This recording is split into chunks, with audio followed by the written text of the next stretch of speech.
प्रिय छात्र छात्राओं, इतिहास की कक्षा में आपका स्वागत है। आज हम आपको कराएंगे हड़प्पा सभ्यता के लोगों का भोजन। यहाँ पर हम बताएंगे कि हड़प्पा सभ्यता के लोग किस प्रकार का भोजन ग्रहण करते थे। जैसे कि हम जानते ही हैं कि हड़प्पा सभ्यता का इतिहास वहाँ से प्राप्त पुरातात्विक सामग्री के आधार पर ही लिखा गया है। इसमें अगर हम भोजन की बात करते हैं तो पुरातात्विक सामग्री से यह अनुमान लगाया जाता है कि हड़प्पा सभ्यता के निवासी कृषि और पशुपालन करते थे। जो वहाँ से अवशेष प्राप्त हुए हैं उससे यह अनुमान लगाया जाता है कि हड़प्पा सभ्यता के लोग कृषि और पशुपालन से भी परिचित थे। जले अनाज के दानों तथा बीजों की खोज से पता चलता है हड़प्पावासी कई प्रकार के पेड़ पौधों से उत्पादन प्राप्त करते थे, जैसे गेहूं, जौ, दाल, सरसों, सफ़ेद चना, तिल, बाजरा, जबकि चावल के दाने अपेक्षाकृत कम पाए गए हैं। हालांकि मिले हैं, चावल की भूसी के साक्ष्य मिले हैं लेकिन कम मिले हैं।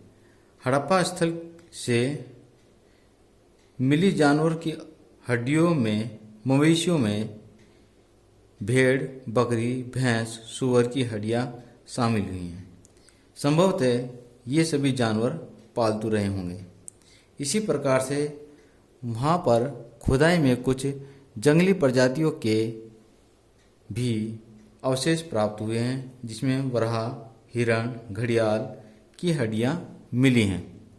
इस प्रकार से जो अवशेष प्राप्त हुए हैं, हम हड़प्पा सभ्यता के लोगों के बारे में यह कह सकते हैं कि हड़प्पा सभ्यता के लोग शाकाहारी एवं मांसाहारी दोनों प्रकार का भोजन करते थे।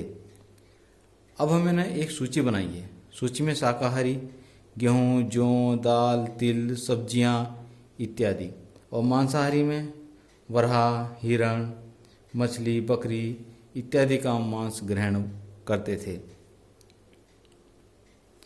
अब हम यहाँ पर बताना चाहते हैं आपको कि प्रतियोगी परीक्षाओं में इस भाग से विभिन्न प्रकार से क्वेश्चन पूछे जाते हैं, जैसे कि कौन सी जगह से कृषि करने के साक्ष्य प्राप्त हुए हैं, दो फसलें उत्पादन करने के साक्ष्य प्राप्त हुए हैं, जैसे कि कालीबंगा से दो फसलें एक साथ उत्पादन करने के साक्ष्य प्राप्त हुए हैं। इसी प्रकार से हम कह सकते हैं कि लोथल से चावल के अवशेष प्राप्त हुए हैं, रंगपुर से धान की भूसी प्राप्त हुई है। और एक खास इम्पोर्टेंट बात यह है जो कि प्रतियोगी परीक्षाओं में ऑप्शन में बहुत आता है। यहाँ पर हम आपको बताना चाहते हैं, सिंधु सभ्यता के लोगों को गन्ने की खेती का उत्पादन नहीं करते थे। यानी सिंधु सभ्यता के लोगों को गन्ना ज्ञात नहीं था, गन्ने के विषय में वो नहीं जानते थे। कालीबंगा से ही हल की रेखाएं प्राप्त हुई हैं, हल चलाने की रेखाएं प्राप्त हुई हैं। यह क्वेश्चन भी कई बार पूछा जाता है।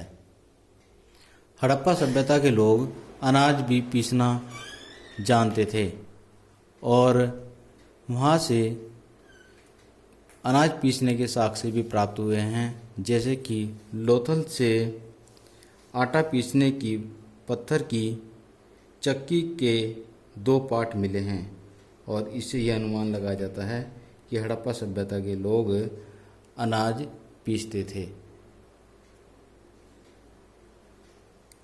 अब हम बात करते हैं हड़प्पा सभ्यता की लिपि के विषय में। सिंधु लिपि के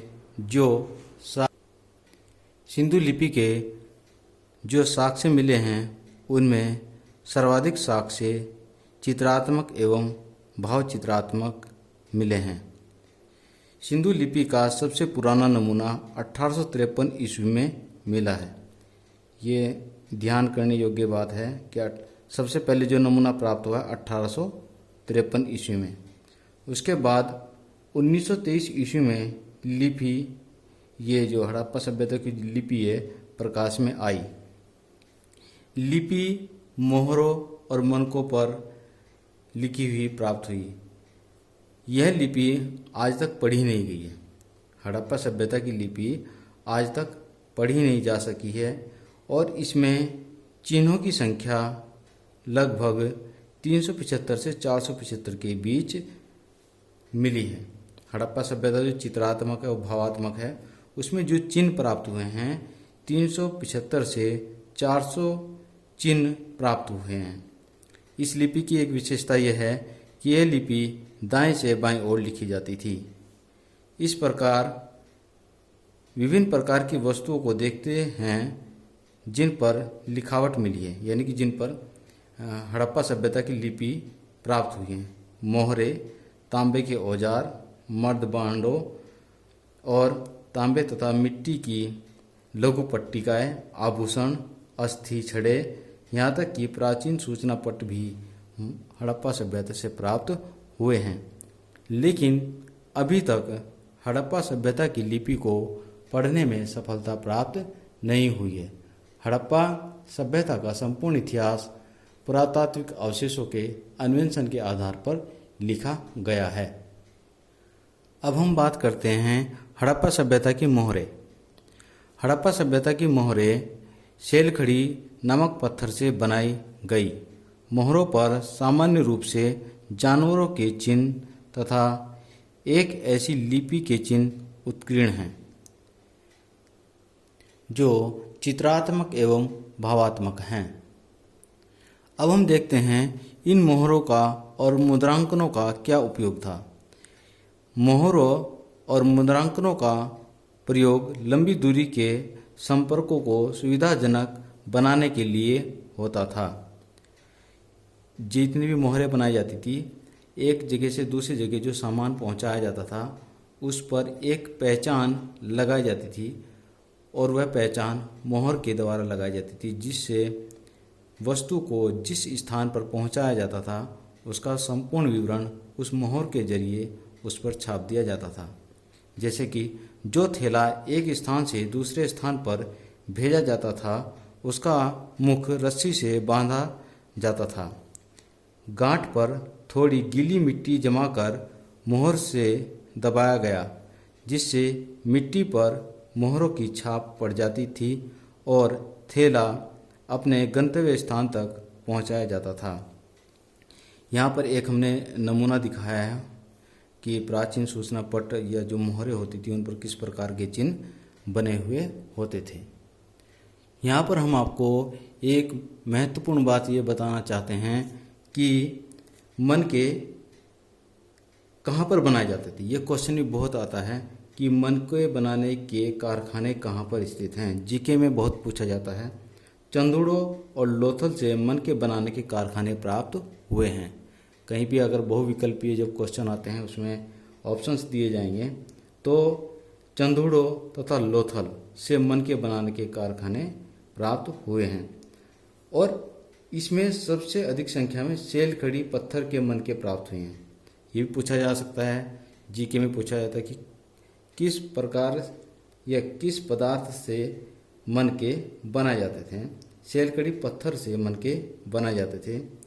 अधिकांशतः बेलनाकार मन के सिंधु सभ्यता में सर्वाधिक लोकप्रिय थे। ये भी पूछा जा सकता है जीके में कि सर्वाधिक प्रसिद्ध मन के किस आकार के होते थे। वह बेलनाकार आकार के होते थे। मोहरों पर एक सरंगी पशु, कुबड़ वाला बैल, हाथी, भैंसा आदि अंकित किए जाते थे। कुबड़ वाला बैल हड़प्पा सभ्यता में शुभ माना जाता था। हड़प्पा सभ्यता की सबसे प्रसिद्ध मोहर पशुपति शिव की मोहर को माना जाता है। इस प्रकार से प्रिय छात्र छात्राओं, अगला टॉपिक हम आपको नेक्स्ट वीडियो में बताएंगे। धन्यवाद।